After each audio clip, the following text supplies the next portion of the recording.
So basically, okay. I didn't even wait for your answer. You guys want me to tell you? Okay, here's what it's about. The movie is about, and by the way, these are some of the things I picked out. Master Your Metabolism, and I got this Robert Pattinson New Moon puzzle. And maybe later, if we're all bored, we can build it together. Yeah, there he is. And are you guys excited about New Moon? No. Oh, I thought you guys would be so excited about it. And so anyways, where was it? Okay, so this movie is based on a book by Roald Dahl, who wrote Charlie and the Chocolate Factory, and he wrote a movie called The Twits, or a book called The Twits. Have you guys all seen Charlie and the Chocolate Factory? You know Willy Wonka? Yeah. Oh, you're gonna love Willy Wonka. It's my favorite movie, and that you would know. And and he wrote tons of books. He wrote one my personal favorite is one called The Witches, and there was a movie about that made of that, and he wrote The Twits, and anyway, he's a great writer, and this book is about a family of foxes. Yep, and that's right. I'm getting heckled by a baby. Oh God. And so anyway, but here's this the book is about this family of foxes who this fox, the fantastic Mr. Fox, who's played by George Clooney. I'll tell you what the movie's about instead of the book, because the book is very short and the movie is a bit longer, and we're here to talk about the movie. So basically, George Clooney's character, fantastic Mr. Fox.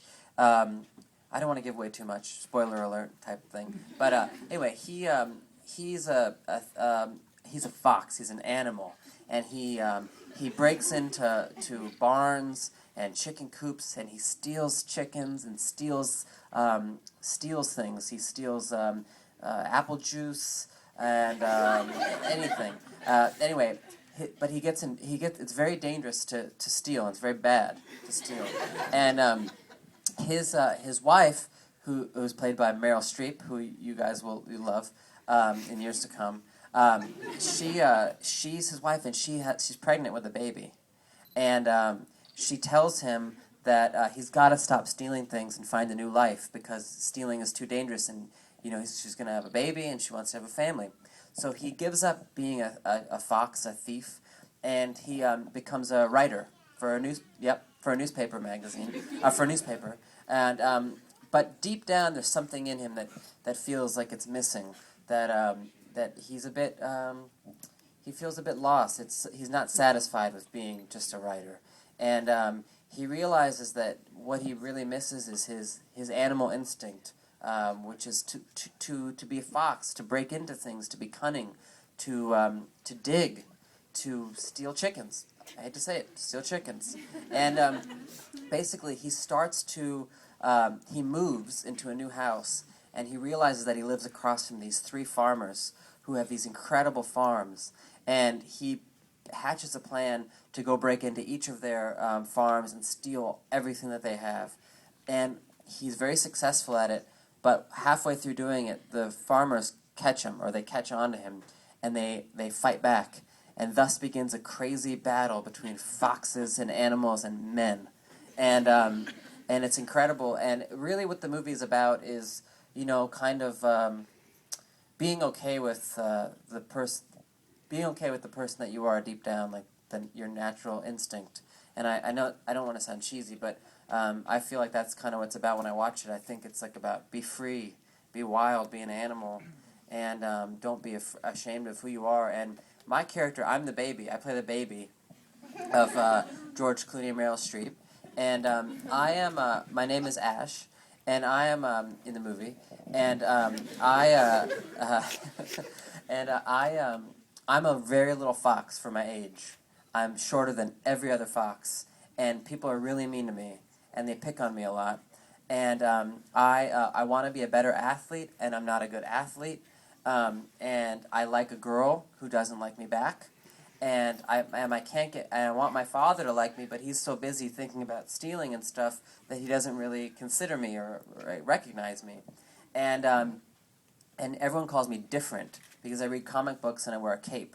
The whole movie, they just say I'm different. I have no friends. I'm kind of an outsider. And anyways, my cousin comes to live with me, and he's everything that I'm not. He's taller than me. He's in really good shape for a fox. He's probably has a six-pack under his fur. He's very flexible, and he's an incredible athlete. He's very naturally gifted, and my father instantly loves him and wants to befriend him, and it hurts my feelings. And in the whole movie, my character is so ashamed of being little, and basically, like, what you come to realize is that the things that he's embarrassed about being are actually the things that help save people's lives in the movie, and that it's good to be little, it's okay to be little, it's okay to be who you are. And we're going to show you a clip from the movie. What's the first clip that I'm going to show?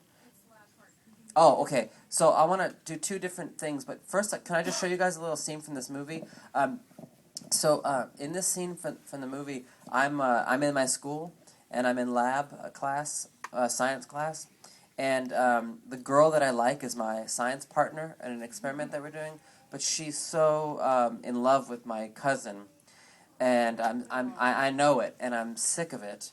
And and my cousin's at the science table next to us, and she's so distracted by his beauty and his new moonness that I once again am getting kind of ignored. So here's a clip. Here's that clip. Check this out, you guys. Why is your cousin such a wet sandwich? I beg your pardon? What's that mean? That means I didn't understand what you just said. A wet sandwich? Yeah, a wet sandwich. He's too short, he dresses like a girl, he's different. Are you a bully? You're starting to sound like a bully. Watch this. You just destroyed the whole experiment. We better extinguish this magnesium. Stand back. Oh. Oof. I like your ears. Mine? Mm-hmm. Thank you. Oh, I like your spots. Really?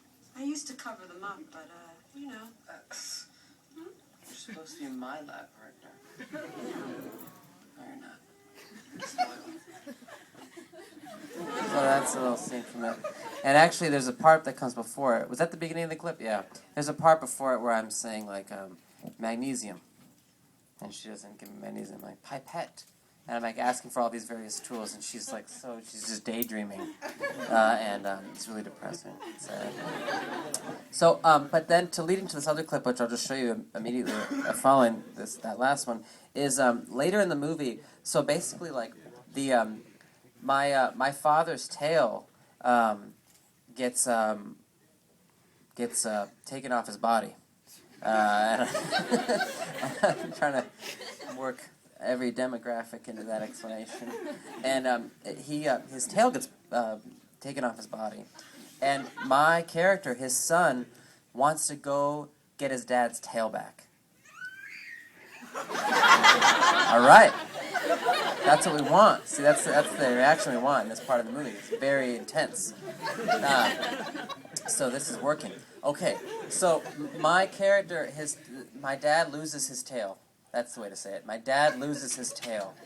And I realize that to get my dad to love me and to think that I'm a great son, I'm going to go sneak in and get his tail back. Okay? But what happens is I take my cousin with me to get my dad's tail back. All right, let's start planning. Oh, stop it. Okay, so, don't worry, that's